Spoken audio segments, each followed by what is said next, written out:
bonjour. Mon nom est Sylvain Reynaud de la ferme Bonne Terre. Vous écoutez le podcast agricole du Québec. Dans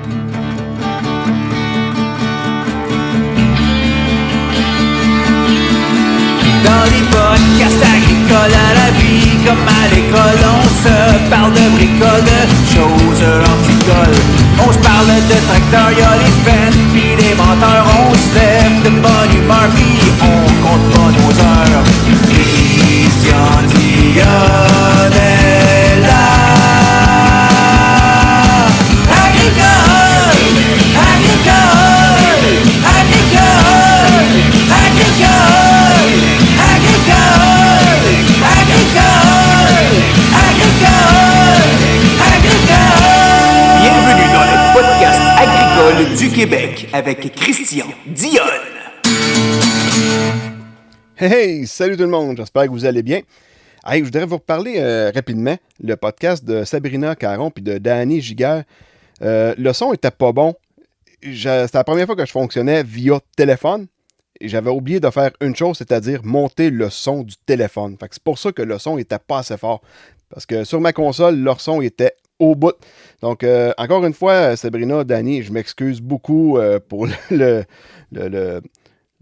mauvais son du podcast. Bon, là, j'ai appris quelque chose. Fait que on va savoir quoi faire la prochaine fois. Aussi, les podcasts que je veux qu'ils soient pas mal intemporels. Bon, je vous l'ai déjà expliqué. Dans le fond, là, on peut écouter le podcast en 3 ans. Il va être encore d'actualité. Sauf que là, on est en train de faire l'enregistrement. On est aujourd'hui le 21 juin.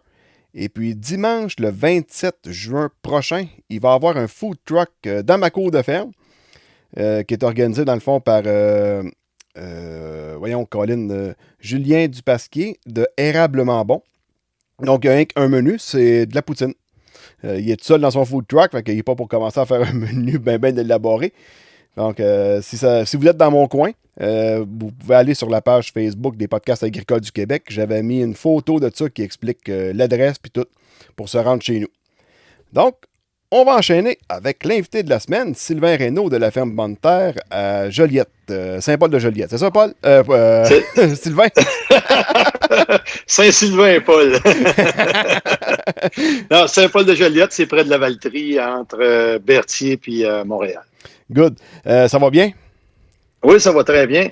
Là, en passant, si tu veux un podcast intemporel, là, je ne suis pas ton client parce que ça change pas mal chez nous. Ouais. Fait que l'année prochaine, ça sera plus la même affaire. non, mais tu vas être encore biologique, probablement. Oui, ça ne changera pas. Je sais que on dévie un petit peu là, du plan de match du podcast, mais sur Facebook, cette année, j'en ai vu qui ont dit « Hey, le prix dans le conventionnel, il est bon. Je pense qu'on m'a lâché le bio puis il m'a fait du conventionnel. » Ah, ils ont bien beau. Ouais, mais me semble que l'ouvrage que tu as fait pour devenir bio, je switche ça rien que pour une question de prix qui va être, qui sera pas là pour 20 ans, là. C'est là 1 an, souvent. Puis après ça rebaisse. Je voyais pas pourquoi de faire ça, là. Excuse. De toute façon, celui qui fait ça pour le prix, il est pas... moi, j'ai fait ça pour le défi. J'ai fait ça parce que je trouve ça vraiment gratifiant de réussir à avoir des beaux champs quand même, sans avoir... puis ça, c'est rien que à force de nos... Tu sais, ça dépend juste de nos efforts. Y a pas, puis je juge pas personne là-dedans, là, mais c'est moi, mon défi personnel, c'était de réussir sans avoir recours aux herbicides, aux pesticides, puis aux engrais. Puis on réussit très bien. Oui, parce que... C'est ça. Moi, là, écoute, c'est sûr que présentement, dans le soya, c'est pas comme dans le maïs, il y a eu comme un petit resserrement parce que le bio, c'est tellement un petit marché que ça peut arriver de temps en temps que l'offre dépasse la demande, mais c'est bien temporaire, puis c'est déjà après se replacer. OK. Fait que, mais puis dans le conventionnel, pas sûr que le maïs va rester bien longtemps à 350, 400, là, comme on a vu. Là. Non, c'est ça. Donc, Sylvain, on va suivre un peu le plan du podcast que je fais d'habitude. Donc, c'est bon. Je te laisse aller. Tu vas nous parler un peu de ton enfance. OK. J'imagine que c'est là que tu es venu au monde. Ça devait être ton père qui avait la ferme avant, j'imagine.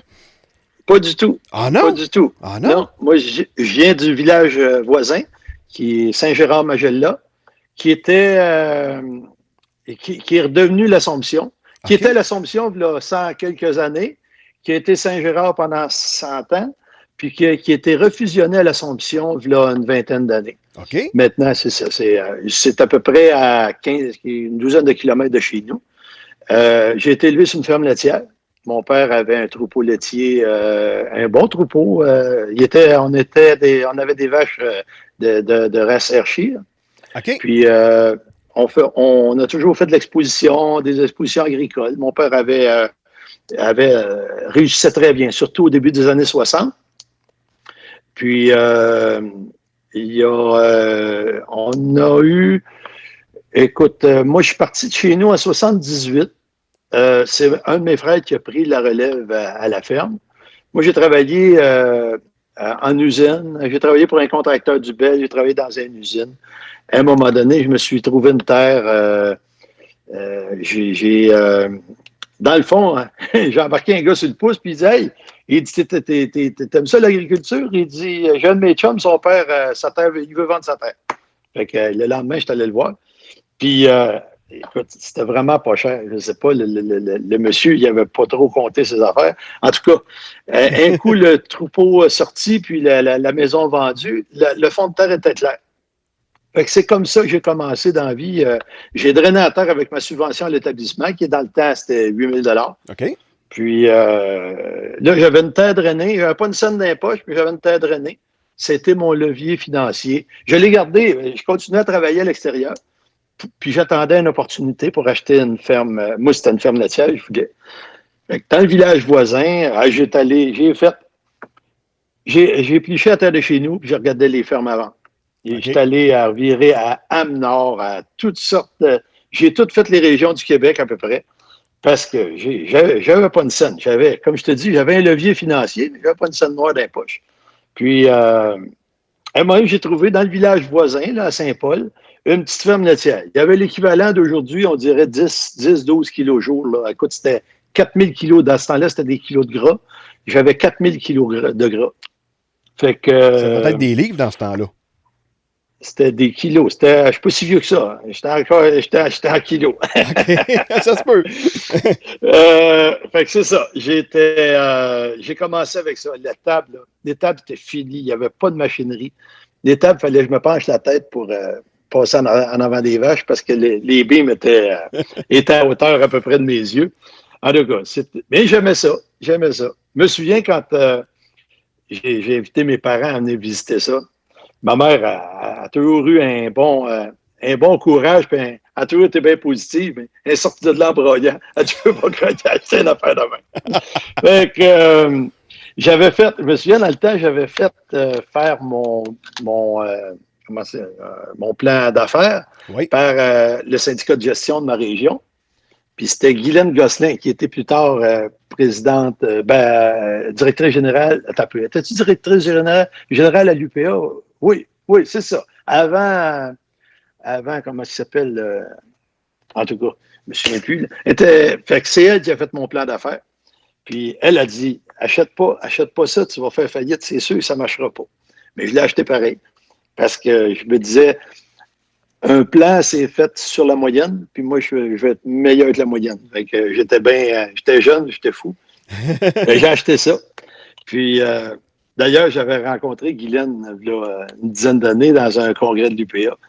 Puis j'avais dit, regarde, je te l'avais dit hein, que ça marchait. Elle dit, ça n'a pas marché. Elle dit, t'as vendu tes vaches. Elle avait bien raison. Parce que les vaches laitières, je les ai gardées, moi, pendant 5 ans. Puis après ça, j'ai eu une bad luck personnelle. J'ai tombé tout seul avec mes 2 enfants. J'avais une fille de 1 an et demi, puis l'autre de 10 mois. OK. Il fallait que je les élève. Fait que c'était pas trop... c'était... Mettons que les vaches à lait, puis ça, en même temps, ça marchait pas. Fait que ce que j'ai fait, mon premier plan, c'était de vendre les terres. Vendre ma terre que j'avais achetée au tout début, là, mon fameux levier financier, puis louer la terre qui était sur place, puis garder juste une place, une cour d'exercice pour les vaches, puis tout acheter mes intrants. Puis c'était un plan je suis convaincu qu'il aurait fonctionné, mais les banquiers, ils perdaient toute leur garantie, fait qu'ils n'ont jamais voulu me suivre là-dedans.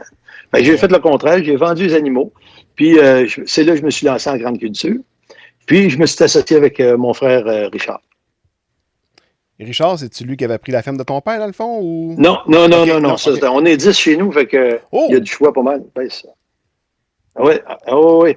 On est 10 enfants, 5 garçons, 5 filles. Moi, je suis l'avant-dernier. OK.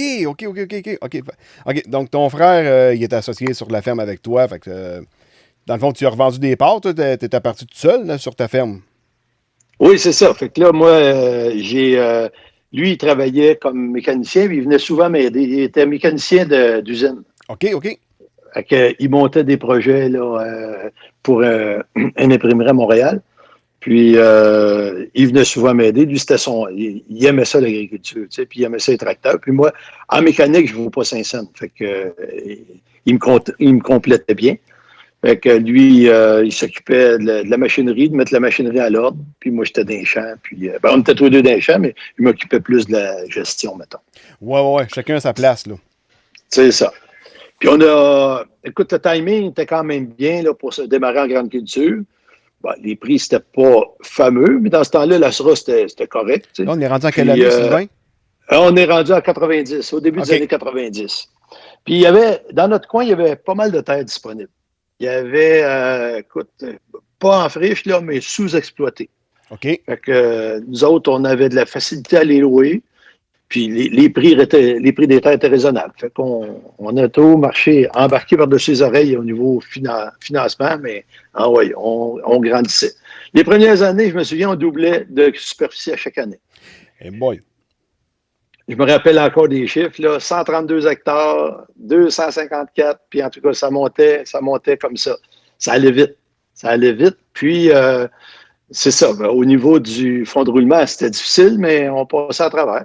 On réussissait. Ben, les 2 premières années, j'étais bad luck. Pas les 2 premières années. En 92, 93, 2 années de gel de maïs. OK. La première année, c'était pas pire parce que l'assurance avait payé. Puis dans ce temps-là, la stade payait pareil, même si l'assurance ne payait pas. Mais en 93, là, écoute, c'était une méchante claque. Parce que écoute, c'était perte totale. C'est les 2 pires années de notre carrière, dans le fond.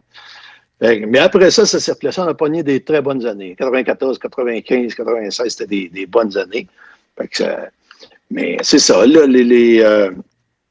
les prix des intrants, ils ne lâchaient pas de monter. Puis la rentabilité, c'était moyen. On venait à bout d'arriver, mais c'était moyen. Arrive 99. Moi, j'ai toujours aimé les animaux. Fait que il y avait une opportunité là, de démarrer dans le Bouvillon. Il y avait eu, dans ce temps-là, il y avait les États généraux du monde agricole. Puis ça visait un peu comme aujourd'hui, ça parlait de souveraineté alimentaire puis tout ça. Fait que j'ai dit on va partir. Tu sais, j'avais un de mes chums qui était dans le Bouvillon déjà. Puis il m'avait inspiré pas mal là-dedans. Puis il dit écoute, quand on appelle ça battre le modèle dans le temps. Tu sais, je dis ça là aujourd'hui, là. Puis je suis plus là-dedans pas en tout. Là. Tu sais, l'histoire de la stable, là, pour moi, là. Avant ça, on faisait un budget en comptant la stable. Ouais. Aujourd'hui, tu oublies ça. Là. C'est plus de même qu'on pense. Mais je te parle du minding du moment, là, dans ce temps-là. Si tu enlevais la stable, ça ne marchait pas. Fait que tu n'avais pas le choix de budgéter. Tu n'avais pas le choix de budgéter en fonction de ça. Mon père, il m'avait déjà raconté ça. Dans les années 90, il faisait de l'argent grâce à la stable. Oui, c'est ça. Fallait que ça rentre dans le budget, puis tu n'avais pas le choix. Puis là, tu prenais une production. Quand tu étudiais une production comme le Bouvillon, tu disais, la stable, le modèle, il a l'air de ça. Moi, je suis capable de battre le modèle. Fait que j'embarque là-dedans. En battant le modèle, je paye ma cotisation, puis ça va marcher. Puis les premières années, ça marchait très bien. On a fait de la belle argent dans le Bouvillon. Maintenant, c'est en 2006-2007, je pense. À un moment donné, la financière est tombée là, pas mal en déficit. Puis là, ils ont décidé de mettre la hache. Là. Il y a eu ce qu'ils appelaient le rapport Jolicoeur. C'est ça qui a mis le fin. Ça a été le début de la fin de l'assurance stabilisation là, au Québec. Là. Écoute, ils se sont mis à dire on va réviser le modèle à chaque année. Puis, ils l'actualisent. Ouais. Avant ça, c'était la manière qu'on calculait, on disait, bon, quand ils refont le modèle, la première année, c'est tough. La deuxième année, ça commence à arriver pas pire. Puis là, on avait 3 ans après ça pour s'améliorer, pour battre le modèle. Fait que là, mais là, à ce temps, il faut que tu battes le modèle à tous les ans. Puis, les joueurs, il y en a de moins en moins. Fait que c'est comme un jeu de chaise musicale. Au début, là, t'en as qui courent vite, t'en as qui courent pas vite. Fait que c'est facile de gagner. Là. Mais là, à un moment donné, là, à force d'enlever des chaises, là, tout le monde court vite. Là. Fait que battre le modèle, c'est plus faisable. Ouais. C'est ça qu'on voit aujourd'hui dans les productions sur stabilisation. Il n'y a plus des petites céréales, là, ça ne fonctionne pas. Dans le bouvillon, ça ne fonctionne vraiment pas. Dans le vache-veau, c'est pas drôle. Fait que, parce que là, les producteurs sont rendus trop performants, puis personne n'est capable de battre le modèle. OK, ben c'est ça. C'est ce qui a fait qu'en 2008, au Québec, il y avait 228 000, 230 000 bouvillons.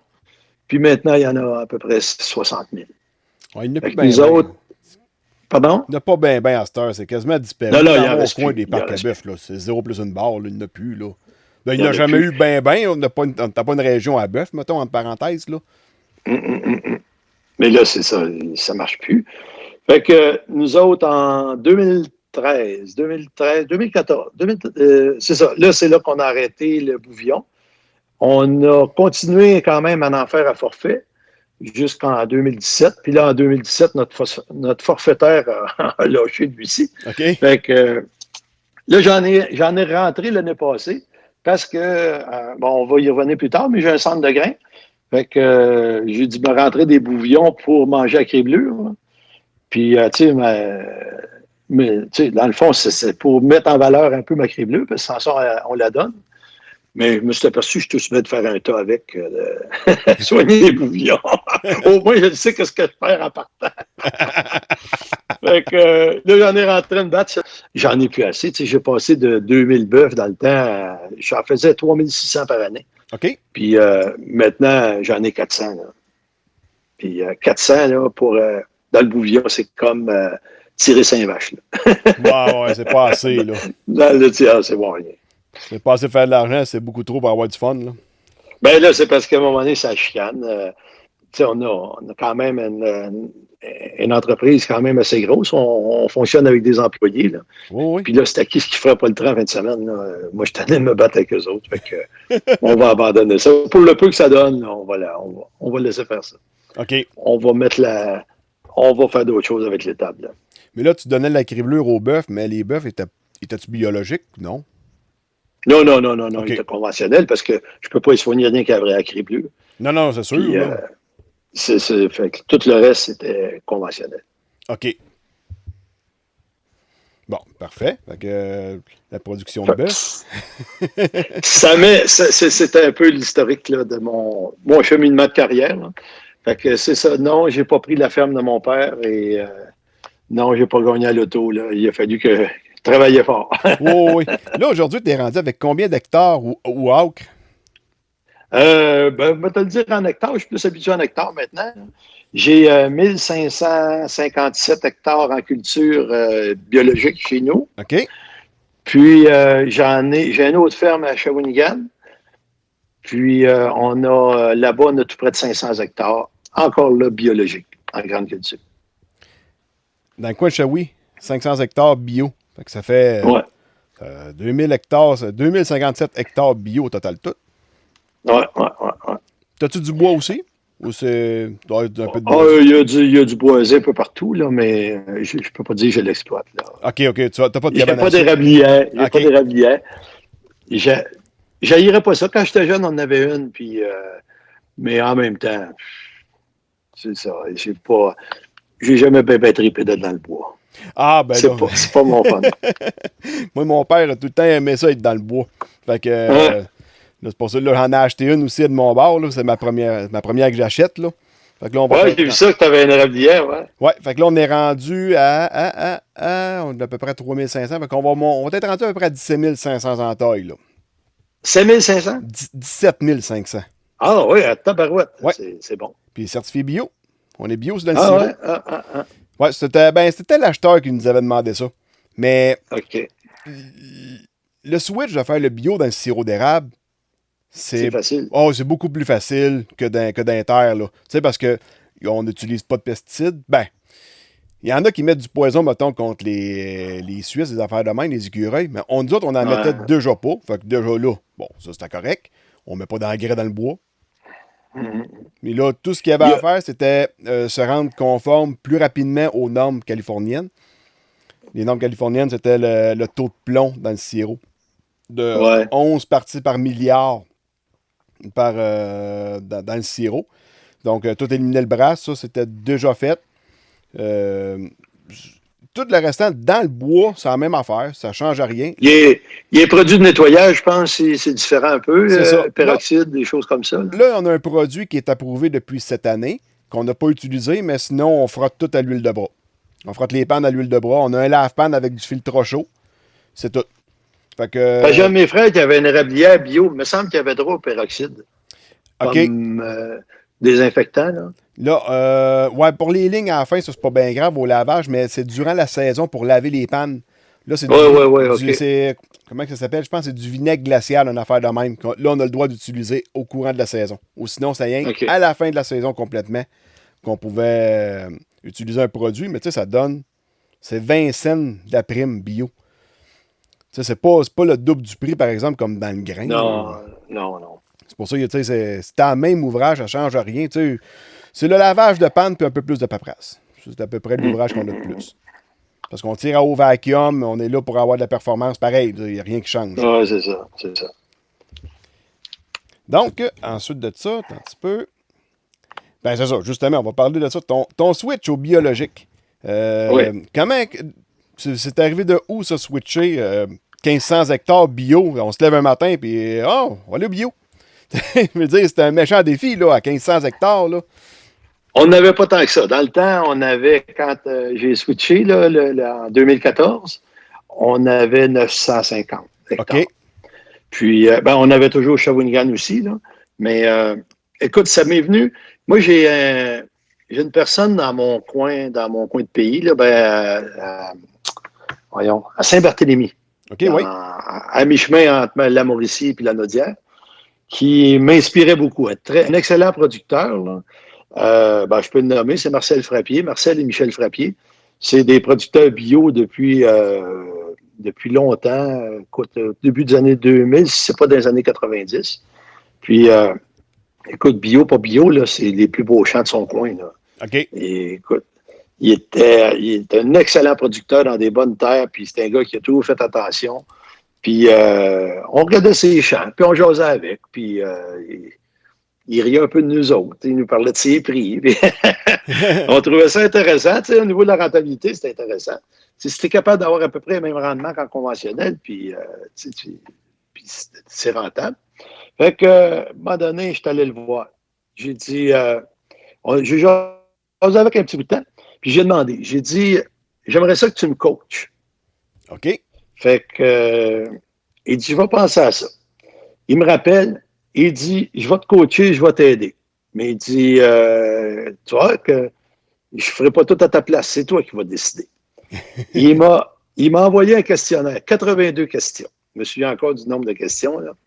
82 questions qu'il fallait que je réponde, puis mon frère, il fallait qu'il réponde sur son bord. Il ne fallait pas qu'on se ponce. Il y avait toutes sortes de questions, autant d'ordre technique que d'ordre quasiment spirituel, là.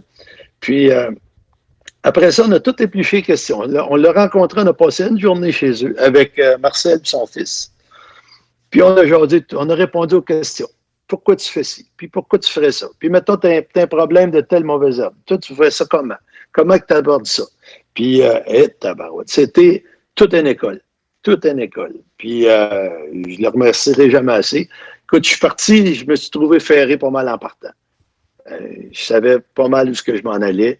Puis, écoute, j'ai toujours été quelqu'un qui regardait, tu sais, qui faisait pas juste chauffer le tracteur. Là. Je regardais ce qui se passait en arrière, puis j'étais quand même pas mal à l'affût. Là, autant j'ai joué le jeu du conventionnel au coton, tu sais, j'étais d'un céréales, là, je marchais avec des raccourcisseurs de paille, 2-3 fongicides, puis je forçais, là, tant que j'étais capable sur l'azote. Autant, à un moment donné, j'ai coupé ça carré. La première année, j'ai fait je te dirais, un peu, j'avais fait à peu près le 3/4 de mes cultures en transition. Puis n'avais gardé un petit peu, parce que j'avais décidé ça dans l'hiver. Puis j'étais en semi-direct pas mal. Fait que là, j'avais des terres pas labourées. Fait que ceux-là, je les ai quand même faites en conventionnel, parce que là, il y avait c'était d'un coton de blé d'Inde, puis je voulais pas faire un labour de printemps là-dedans. Mais dès la deuxième année, j'ai tout tombé tout en transition. Puis, avoir prévu mon affaire avant, un petit peu avant, j'aurais tout fait en transition tout de suite, parce que le faire par étapes, premièrement, c'est bien frustrant, parce qu'à un moment donné, tu ne sais plus de garocher. Tu as du bio, tu as du transition, tu as du conventionnel. Marche pas. Soit tu fais un, soit tu fais l'autre. Tu as juste un minding, tu as juste un silo, puis ça fonctionne. Moi, en tout cas, de faire par étapes, je ne crois pas à ça. Mais, chacun a sa technique aussi. Là. Oui. Fait que, on avait des vieux sarcleurs qui traînaient dans la chette depuis des années. Fait qu'on est parti avec ça. Donc, je te dirais que dans mes prévisions, j'avais sous-estimé le rendement, mais j'avais aussi sous-estimé le besoin de machinerie. Ça prend beaucoup, beaucoup de machinerie. Oui. On dirait que pour chaque situation, ça prend... On se raffine un peu, là, parce qu'au début, on ne savait pas trop se garrocher, tu sais. Mais il y a des choses que, mettons, une houe rotative chez nous, je ne m'en sais plus. Il est sorti une fois cette année, on a fait un aller-retour, on a resserré ça. Fait que pour moi, on a des terres quand même assez légères. On a un peu d'argile quand même, mais d'un terre légère, la houe rotative, ça ne fait pas de bel job. OK. Puis les vieux sarcleurs, ben, ça faisait un job, mais c'était compliqué. Il y en a, quand j'ai commencé dans le bio, il y en avait bien qui me disaient, tu vas voir, dans une couple d'années, tu vas perdre le contrôle bien raide, puis tu vas ressortir l'arroseuse. Mais premièrement, pour être sûr de ne pas sortir, j'avais une arroseuse automotrice. Je l'ai vendue en partant. Elle avait 2 ans. Fait que là, j'ai dit qu'on n'aura pas de tentation, elle s'en va. Fait qu'il fallait que je me débrouille avec les moyens du bord. Au début, on échappait. C'était correct, mais c'était pas à mon goût. On échappait quelques champs, puis on n'avait pas trop le tour. Les gros sarcleurs, c'était difficile à ajuster. Puis on fait partie d'un groupement, là, d'un club agro, là, qui est le CETAB. OK. Puis il y a des bons agronomes là-dedans, puis des bons conseillers, puis ils vont un peu partout. Fait que quand il y a quelqu'un qui a un bon truc, ben ça fait le tour. Puis on s'entraide, tout le monde, on s'entraide. On a des rencontres, là. Avec le COVID, on en a moins, là. On a des rencontres virtuelles, mais on avait souvent des rencontres. Un paquet de producteurs ensemble, puis on s'échangeait nos bons coups puis nos mauvais coups. Puis c'est ça, on le fait encore. Puis la machinerie, c'est beaucoup raffiné. Maintenant, on travaille avec de la machinerie plus européenne, la plus petite machinerie, moins lourde, puis plus précise, avec des caméras. Puis écoute, on fait des super de belles jobs. Ouais, là, tu as le tracteur qui est guidé par GPS. Puis en ouais, arrière. ça en partant. Ouais, non, c'est sûr. Mais puis en arrière, ton cercleur, il est guidé pour s'en aller vraiment bien, bien proche du rang avec une caméra. C'est ça. Avec des doigts crespes puis des affaires de même, là. Oui. Puis on a changé. Dans le temps, j'avais un planteur 24 ans. OK. Ça faisait. Parce que le planteur, là. Écoute, le tracteur, lui, il va à sa place, mais le planteur, il se promène en arrière. Hein? Oui. Fait que on le réalise pas tout le temps, mais la preuve, c'est que tu peux. Avec la batteuse, tu peux pas battre en autotrack. Hein? Les épis se promènent partout, c'est pas pour rien, c'est parce que la semeuse ne suit pas le tracteur. Fait que ce qu'on a fait, on a vendu à 24 ans, puis j'ai acheté un 12 rangs, mais sur 3 points. Avec le Centerfield, là. Ouais. OK. Le Centerfield, c'est. Ah oui, le CCS, oui, c'est ça. Fait que ça, écoute, c'est précis parce que là où le tracteur va, le semoir va. Fait que pour les sarcleurs, là, c'est beaucoup plus agréable. Donc là, tes bras d'hydraulique sont barrés, dans le fond? Ils sont barrés, mais je me suis aperçu cette année qu'il fallait les barrer, mais il fallait laisser le petit lousse. OK. Parce que je sème avec un tracteur avec des gros pneus. Puis les pneus, ils se promènent un peu. Tu sais, c'est des 900. Oui. Ils se promènent un petit peu. Fait que là, le semoir, je n'étais pas content. Mes rangs, ils bougeaient un petit peu.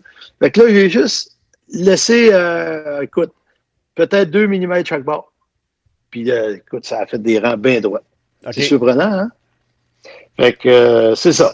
Là, cette année, vu qu'on en avait pas mal plus grand, j'ai acheté un autre 12 rangs. Fait que je fonctionne avec 2 12 rangs, 2 tracteurs, un dans le soya, un dans le maïs, puis la terre est prête, c'est en soya, ça s'en va en soya, puis c'est pour aller à maïs, c'est en maïs. On ne sème pas tout le maïs, puis après ça, tout le soya. Ah, On OK. on a un planteur sur le soya, un planteur sur le maïs, puis oui, on y va par là. Bon, ben, c'est parfait, ça. Ben, moins de temps à perdre. T'as encore acheté un John Deere, j'imagine? Pardon? T'as encore acheté un John Deere? Ben oui. Ben, voyons donc. Ben oui. Ah.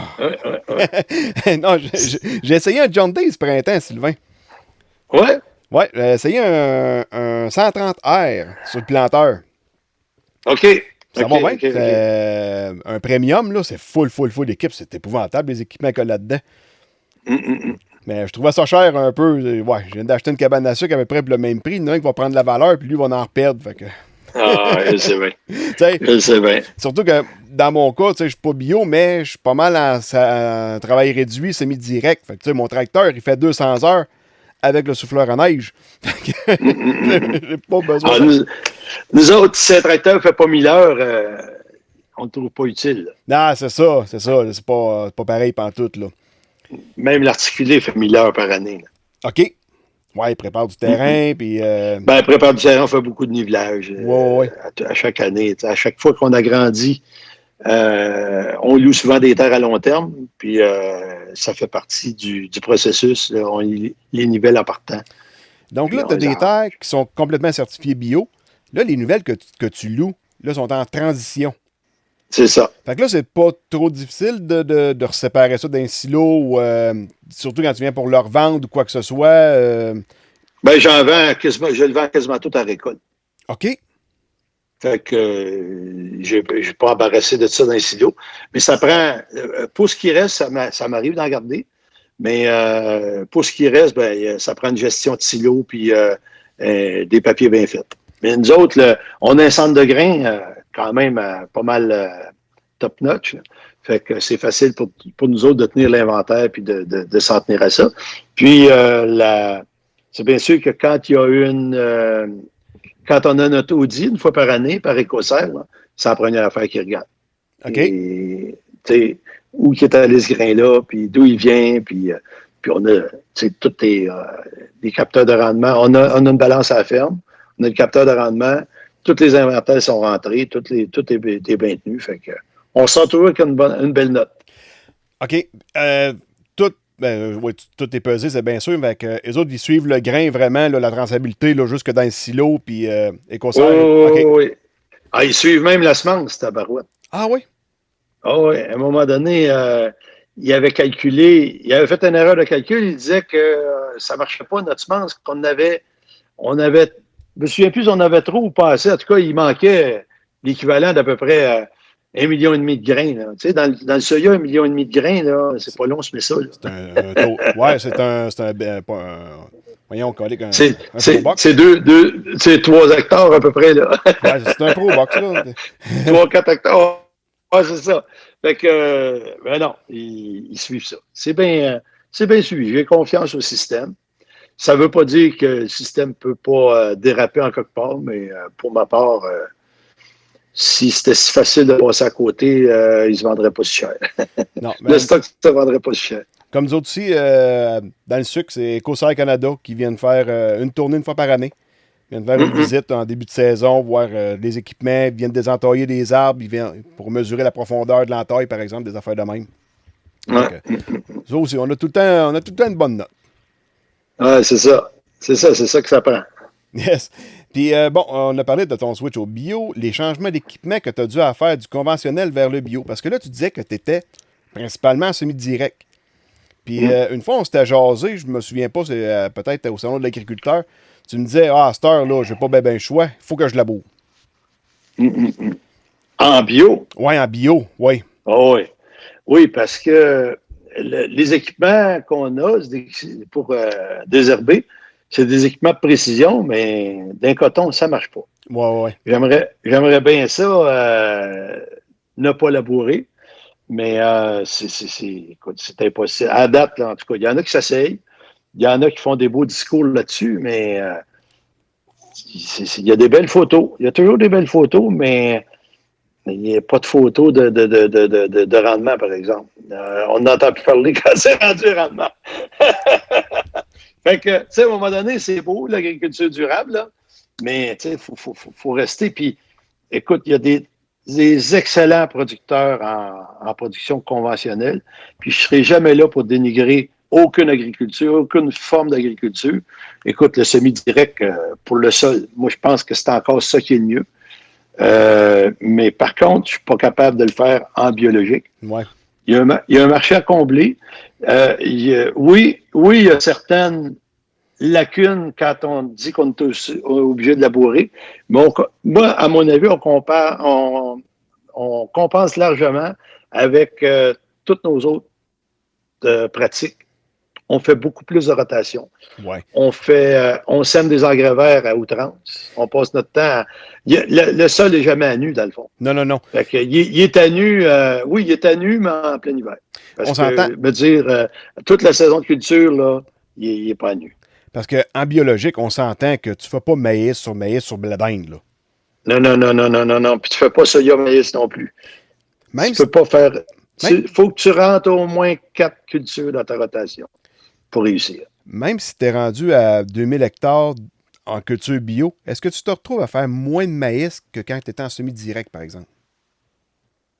Ben là, je commence à en faire pas mal autant, mais... Ouais, parce que là, tu as grandi de terre, là. Mettons en pourcentage.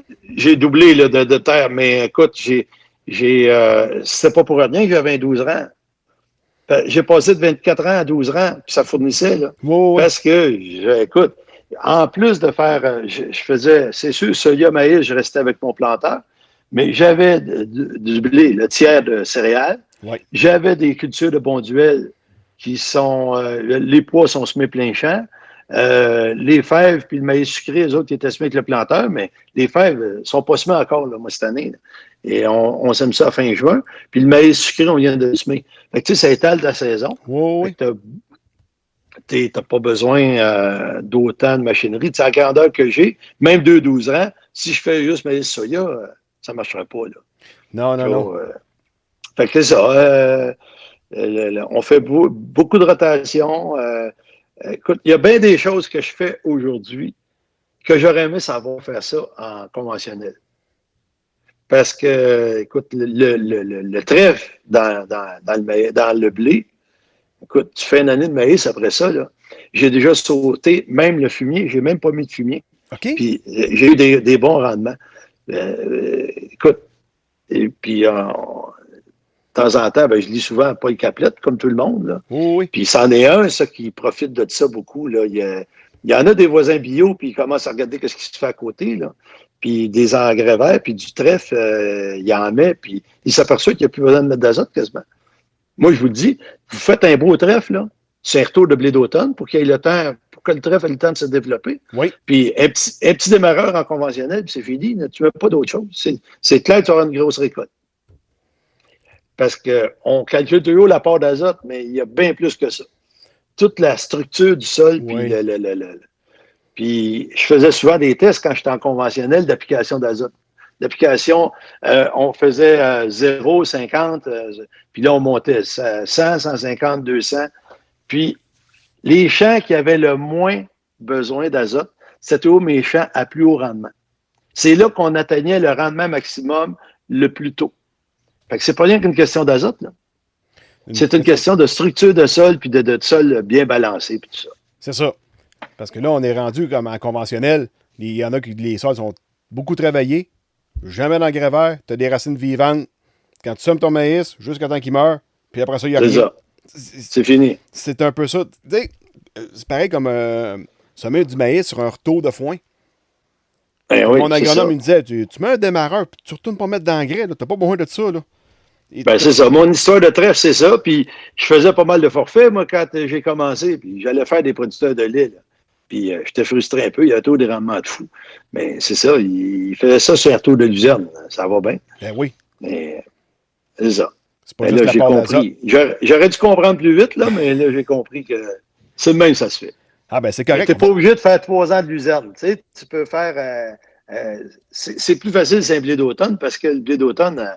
dans un mois, on va récolter ça. Le trèfle, il y a du temps en masse pour. Puis nous autres, là, on a une technique, là, on chope. Aussitôt en arrière de la batteuse, on chope tous les résidus. La paille, elle reste toute là, c'est pêché d'enlever la paille. On laisse toute la paille là. Puis là, le trèfle, lui, il décolle. Puis là, il vient fournir. Puis rendu au mois de septembre, souvent, il a envie de venir en fleurs. On le chope encore, puis on laisse tout ça à terre. Parce que il y avait une affaire que tu avais déjà dit dans une conférence. On chope le trèfle pour pas qu'il soit trop gros, pour faire baisser le rapport carbone-azote. Parce que sinon, s'il vient trop gros, ça va y prendre de l'azote pour se décomposer lui-même. Puis exactement. Pour le maïs. C'est exactement ça. Et puis là, puis en plus, quand tu le chopes, lui, il veut repartir. Tu sais, un trèfle qui vient à maturité, lui, il pousse plus, là. Tu sais, il grossit, mais il pousse plus. Là, tu le rechopes, là, il veut redécoller encore. Fait que ça fait encore plus de matière. Ça fait plus d'azote. Ben là, il recrinque encore de l'azote dans le sol. C'est ça. Puis là, après ça, à la fin de l'automne, tu le laboures? C'est ça. OK. On laboure. Ça, parce que tu n'as pas de Roundup, là. Pardon? C'est comme ton Roundup, le labour, là, pour ton trèfle, là. Oui, c'est ça.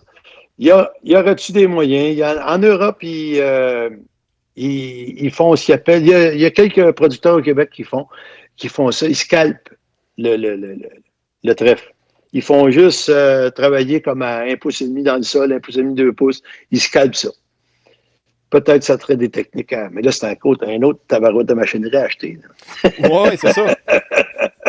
Tu sais, comme moi, je suis dans la grosse terre forte chez nous, là, je suis pas sûr qu'un scalper, ça va bien aller. Là. Ah, c'est là que ça va de mieux. Ah oui? Oui, c'est là que ça va de mieux, parce que là, la terre, elle se tient. OK. Dans le sable, un scalper, là, c'est là que ça risque de scalper tout croche. Tu sais, scalper, il faut que ça soit dur, tu sais. C'est là que tu fais le meilleur job. OK. Puis, qu'est-ce que tu fais d'autre à part de ça comme engraveur? Mettons, après tes poids de conserverie de Bonduel, par exemple. Les poids de conserverie, écoute, c'est pas trop long que je ressème. Souvent, je vais semer un avoine. OK. Juste pour tenir le sol, qu'il ne soit pas à nu. Mais c'est pas trop long, je reviens avec un blé d'automne. OK. À fin d'août. Tu sais, le sol, il est comme 3 semaines, un mois, là, pas plus. Wow. Là, je sème un blé d'automne là-dedans. Toutes sortes d'idées qui me viennent en tête aussi. Là. Il y a d'autres choses qu'on peut faire. Je parlais avec quelqu'un justement ce matin. Lui, il a semé du blé d'automne au mois de juillet. Puis il l'a refauché à l'automne. Il a vendu le foin. Puis écoute, là, son blé, il est toute beauté. Parce qu'il n'a pas étouffé en dessous de la matière verte. Puis là, il y a de la racine. Lui, il est décollé. Là. OK. Ah oui. Puis il reste en région, puis il s'attend à récolter, je ne sais pas s'il se trompe, mais il s'attend à récolter le 20 juillet. Là. Puis il reste dans une zone de 2300 unités thermiques. OK. Ouais, ben, d'après moi, cette année, là, on va se récolter de bonheur. Ben, c'est parti. Les champs ont parti de bonheur cette année. Fait que là, ils ont stallé à un moment donné, mais quand même. Oui. Puis, qu'est-ce que je disais? Ah oui, c'est ça. Dans le trèfle, il n'est pas toujours beau. Tu sais, ça va dépendre des conditions. Oui. Comme cette année, ça se peut qu'il y ait des trous là, dans le trèfle parce qu'il y a manqué d'eau. À ce moment-là, je sème des pois fourragés en semi-direct dans le trèfle. Direct en arrière de la batteuse pour profiter justement de la fraîche parce qu'il y a quand même toujours un peu de fraîche en dessous du blé là, quand tu récoltes. Fait que je sème des pois là, le plus tôt possible après avoir battu. Puis là, ça fait un beau mélange. Souvent, le trèfle, tu penses qu'il n'y en a pas, mais finalement, il y en a, mais on dirait qu'ils poussent tous les deux ensemble. Puis c'est encore mieux parce que là, tu as 2 décompositions différentes. Tu sais. Fait que tu as deux plantes qui vont donner de l'azote à des temps différents. C'est comme l'engrais FRN. Ah oui, ben, je me souviens que tu en avais déjà parlé de ça à une conférence à l'IRDA, à Saint-Bruno. OK. Tu sais, c'est des petites conférences de 5 minutes. Il y avait plusieurs conférenciers dans la journée, des petites conférences de 5 minutes, puis tu avais 3 minutes de questions, je pense, en affaire de même. Oui. OK. Tu avais parlé de cette technique-là, justement. Là. Puis si on en revient aussi à cette journée-là, tu avais parlé que tu avais fait des haricots secs en SVC, puis ça avait été un total fiasco. Oui, parce que j'avais pogné une année comme cette année, OK. qu'il n'y avait pas plu. Fait que le seigle avait tout ramassé l'eau. Fait que ça n'avait pas été. J'avais fait du soya puis des haricots. Là. Puis le soya, ça avait pris au moins un mois avant que ça lève. Hey boy! Fait que, puis là, la digitale s'était mis là-dedans, c'était le chiard. Là. C'était pas. Fait que ça m'a découragé un peu, mais c'est plus que ça. J'aurais pu continuer parce que c'était une bad luck. Là. C'est que ça rentre mal des rotations. Je ne sais pas comment je pourrais le positionner parce que mon soya, il fait toujours un tour de maïs. Oui. Fait que là, j'ai le SEMCA, mon seigle. On sait qu'à voler dans le maïs, ça marche une fois sur 10. Fait que, souvent, là, quand j'ai semé ça, des plantes là, dans le maïs, moi, je n'ai pas la chance de le semer de bonne heure. Là, je peux pas semer, moi, à 6e feuille du maïs, là, parce que là, je passe le sarcleur en arrière. Il faut que je le sème à mon dernier sarcleur. Il faudrait le sème là. Fait que là, le maïs, il ferme ses rangs, il y a de l'ombre.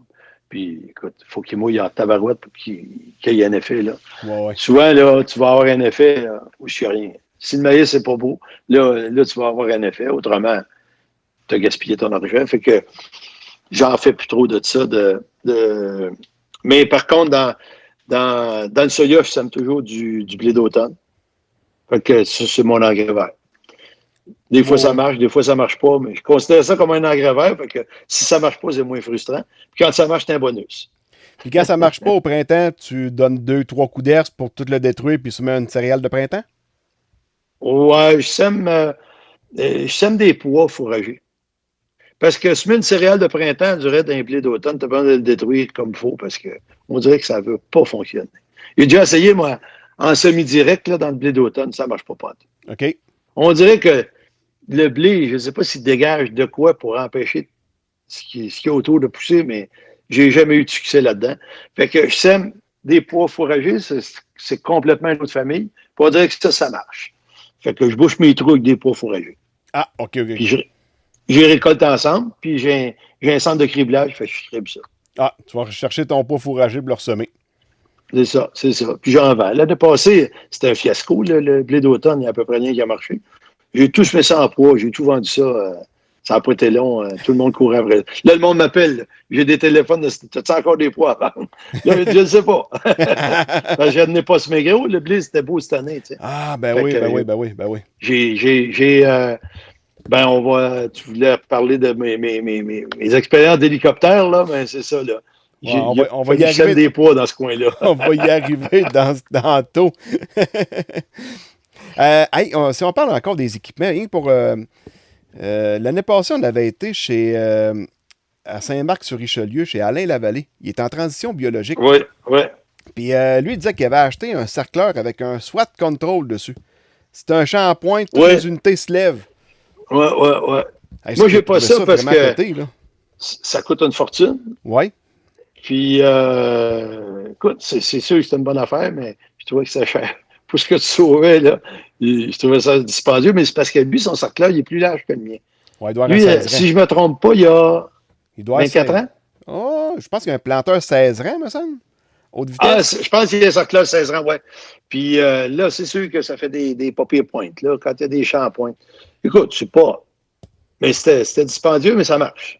Oh, oui, ça doit. Ça fonctionne. Ben, il y a la même marque que moi, tout le monde a ça. Là. Les Handbook, là, c'est la marque. Là. OK. Tous les gars de bio ont ça. Oui, commence à en y voir pas mal, ceux-là, cette compagnie-là. Ouais. C'est vendu par qui, ça, pour le fun, de même? Ah, ils ont un vendeur. Ben, c'est Frontlink en Ontario qui a l'agence. OK.